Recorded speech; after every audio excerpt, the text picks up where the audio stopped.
and I thought she was fabulous. And through a series of events, I began managing her. And as soon as I started managing her, her career took off like a rocket. You know, just fortuitous, I guess. And we became very, very successful.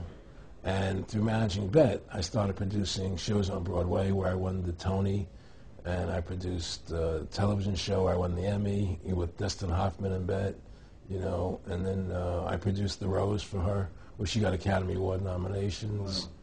And then that led me to producing Trading Places, which everybody knows. You know. I think it's the best Eddie Murphy movie. Well, it's a good one. I don't know if it's the best, but it's a really good one. And I'm very proud I made that movie. And so in my mind, I feel as if I've made a classic comedy in Trading Places, a classic musical in The Rose, and a classic documentary in Freedom to Fascism. You know, so I'm very proud of my work that I've done as a filmmaker. Back in the late 80s, I was a pretty big silver trader and gold trader. And I don't think I've ever told this story on tape before. I was a pretty big silver and gold trader. And I always paid my taxes, and I took what was a legal tax deduction on my silver trades. And a few years later, I think it was 88 or 89 or something, the IRS claimed that what I did, and other people did as well, was now illegal. We couldn't do it anymore. But they made it retroactive. I said, what do you mean retroactive? It was legal then.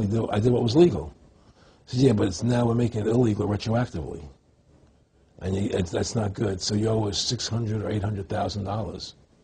For what? It was legal. How could you make something retroactive? Change the law backwards in time. It makes no sense. Well, we're doing it.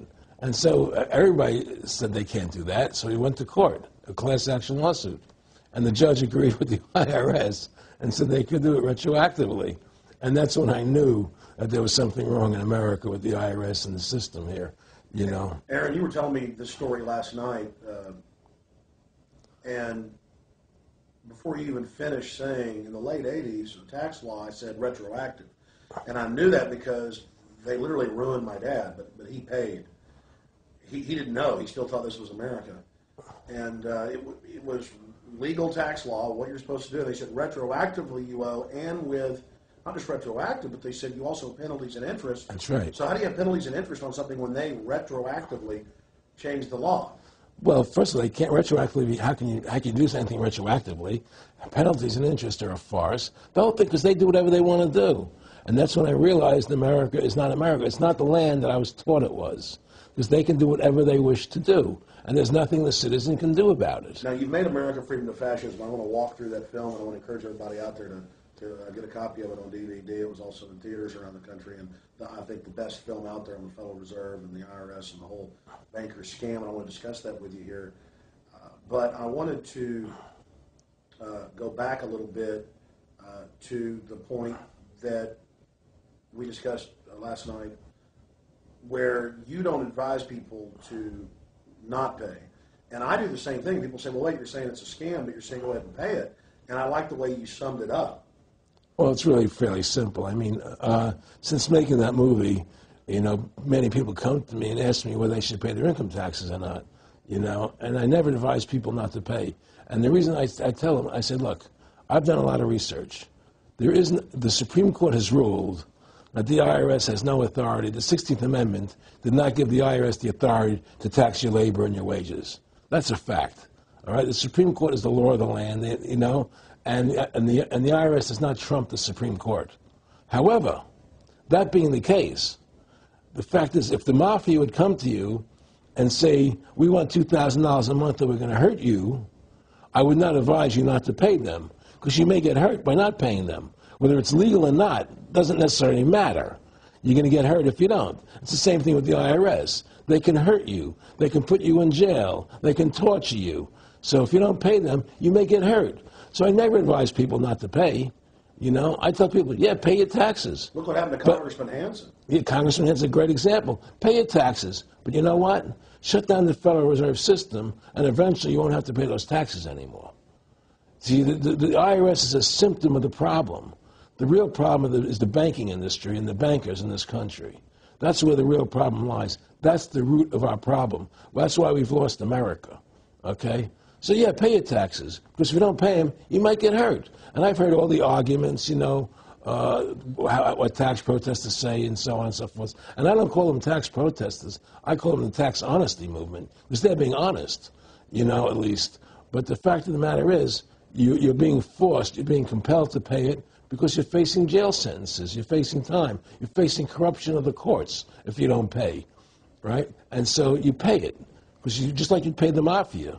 But with the mafia, at least you have the government to call and try and help you to get past the mafia, to protect you. Here you have nobody to protect you. The American people are living in a matrix. They don't understand the truth of how things are working in this country, you know? And let me give you an example of what I'm talking about. The very fact is that if you ask 100 people on the street, what kind of government is America supposed to be? 99% of them will tell you a democracy. America is supposed to be a democracy. But that's a lie. That's an illusion. The word democracy is not written into the Constitution at one time. It's not in the Bill of Rights. It's not in the Declaration of Independence. The Founding Fathers hated the idea of a democracy. They thought it was the worst form of government there is. And I agree with them. Because in a democracy, 51% of the people control 49% of the people. If you're part of the 49%, you're not free. America was founded as a constitutional republic. And in that constitutional republic that we have, 99% of the people can't take away the rights of 1%.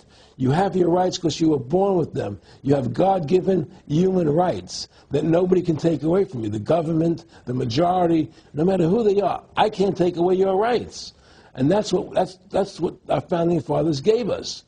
But the psychological operations that they do to us, they make us believe that we're a democracy and that majority rules, you see? And they want you to believe that. Because then they tell you this poll says this many want this and this many want that and this many want this, and it doesn't have anything to do with anything. Well, Hitler was elected. Hitler was elected. Hitler did everything legally. And in a constitutional republic, a minority is protected against a majority. Wasn't it Benjamin Franklin, to paraphrase, that said democracy is two wolves and a sheep voting on what's for dinner? Exactly. And then he also said, in a republic, the sheep would have a gun to protect himself, you know. And that's the truth.